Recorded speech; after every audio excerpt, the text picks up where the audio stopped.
వాటి గురించి మీరు ఎందుకని మాట్లాడడం లేదు? అంటే 10 సంవత్సరాలు చంద్రబాబు నాయుడు గారు ముఖ్యమంత్రిగా ఉండి 10 సంవత్సరాలు కూడా ఆయన ఇచ్చిన హామీలని వదిలేయడం, వదిలేసి ఇక ప్రజలకి ఏమీ మంచి జరగకూడదనే ఆలోచనలో కూడా మీరే ఉన్నారా?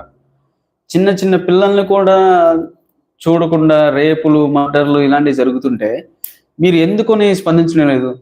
ఇంకొకటి, పవన్ కళ్యాణ్ గారు, నేను ఒక క్వెషన్ అడుగుతా, కరెక్ట్‌గా చెప్పండి నాకు ఆన్సర్. ప్రజలకి కావాల్సింది నాణ్యమైన విద్య, నాణ్యమైన మంద.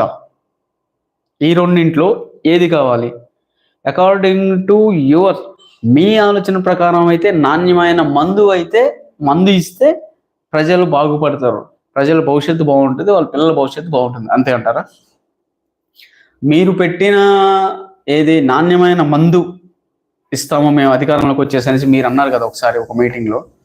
అదే మీరు నాణ్యమైన విద్య ఇస్తామనేసి ఎందుకని మాట్లాడటం లేదు మీరు?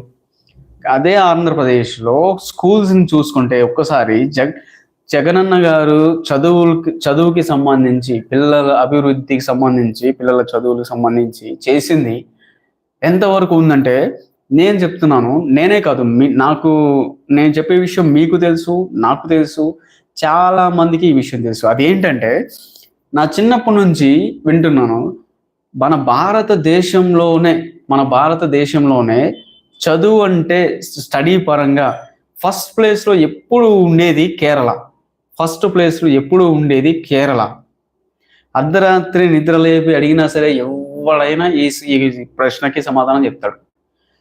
ఏంటి అలాంటిది జగన్మోహన్ రెడ్డి గారు అధికారంలోకి వచ్చిన తర్వాతకి కేవలం కరోనాలో 2 సంవత్సరాలు పోయింది, కేవలం 3 సంవత్సరాలలో ఒక రాష్ట్రంలో ఒక రాష్ట్ర స్టడీకి సంబంధించి, చదువుకు సంబంధించి కావాల్సిన మౌలిక సదుపాయాలను కల్పించడంలో కేరళ రాష్ట్రాన్ని కూడా బీట్ చేసేలాగా జగన్మోహన్ రెడ్డి గారు డెవలప్ చేశారు స్టడీకి సంబంధించినంత వరకు.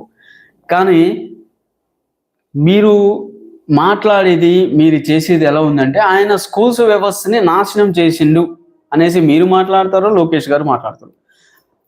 విద్యా వ్యవస్థని నాశనం చేసింది ఎవరు అనేది అది తెలంగాణ, ఆంధ్ర ఈ 2 రాష్ట్రాల ప్రజలకి తెలుసు. జగన్మోహన్ రెడ్డి గారు విద్యా వ్యవస్థని బాగు చేశారా, విద్యా వ్యవస్థని నాశనం చేశారా అనేది ఆంధ్ర ప్రజలకి తెలుసు, అక్కడ చదువుకున్న పిల్లలకి తెలుసు, అందరికీ తెలుసు. ఏంటి ఇంకొకటి, 30,000 మంది ఆడపిల్లలు తప్పిపోయారు అని ఊగుతూ చెప్పావు కదా. ఏమైంది 30,000 మంది ఆడపిల్లలు? మరి నువ్వు అధికారంలోకి వచ్చినావు కదా, నువ్వు పట్టుకొని రా. మరి ఎక్కడున్నారా 30,000 మంది? మిస్ అయిన 30,000 మంది ఎక్కడున్నారో వాళ్ళ లెక్క మాకు ఇప్పుడు చెప్పాలి కదా. నువ్వు వాళ్ళని తీసుకొని రా. ఇంకో పలానా రాష్ట్రంలో, పలానా జిల్లాలో, పలానా మండలంలో, పలానా ఊర్లో పలానా అమ్మాయిని, మిస్ అయిపోయిన అమ్మాయిని నేను పట్టుకొని వచ్చాను అనేసి మీరు అన్నారు కదా. మీరు మాకు చూపిస్తే ఏంటి, ఆ రోజు మీరు చేసిన ఆరోపణలో మేము నమ్ముతాం అంటే అది అబద్ధమేనా? ఇంకొకటి, ఆయన జగన్మోహన్ రెడ్డి గారు 13 లక్షలు అప్పు చేశారు, 14 లక్షలు అప్పు చేశారు అనేసి ఒకటే శ్రీలంక అయిపోతుంది, ఒకటే సింగపూర్ ఇంకేదో కంట్రీ అయిపోతుంది అనేసి మాట్లాడారు కదా. మరి రీసెంట్గా అంత కాదు అప్పు, కేవలం 6.5 లక్షల కోట్లు, 7 లక్షల కోట్లు అనేసి చెప్పారు. అంటే అది కూడా అబద్ధమేనా పవన్ కళ్యాణ్ గారు? అది కూడా అబద్ధమేనా? అయితే ఇలా ఎన్ని రకాలుగా ఎన్ని అబద్ధాలు చెప్పి ప్రజల్ని ఎంతగా, చంద్రబాబు నాయుడు గారే అబద్ధాలు చెప్పడంలో, మోసాలు చేయడంలో దిట్ట అనుకుంటే, మీరు ఆయన్నే మించిపోయారు. అబద్ధాలు చెప్పి ప్రజలని మభ్యపెట్టడంలో మీరు ఆయన్నే మించిపోయారు.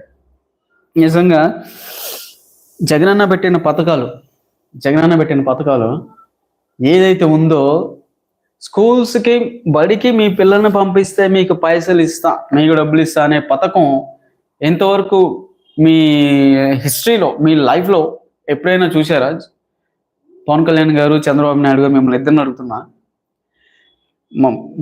ప్రభుత్వ బడికి పిల్లల్ని చదువుకోవడానికి, ప్రభుత్వ బడికి మీ పిల్లల్ని పంపిస్తే మీకు పైసలు ఇస్తా అనే పథకం ఎప్పుడైనా మీరు విన్నారా? ఏ రాష్ట్రంలో అయినా చూసారా? ఎక్కడా వినలేదు, మీరు ఎక్కడా చూడలేదు. అది కేవలం ఒక జగన్మోహన్ రెడ్డి గారు అధికారంలోకి వచ్చిన తర్వాతకి ఆయన పెట్టిందే అది.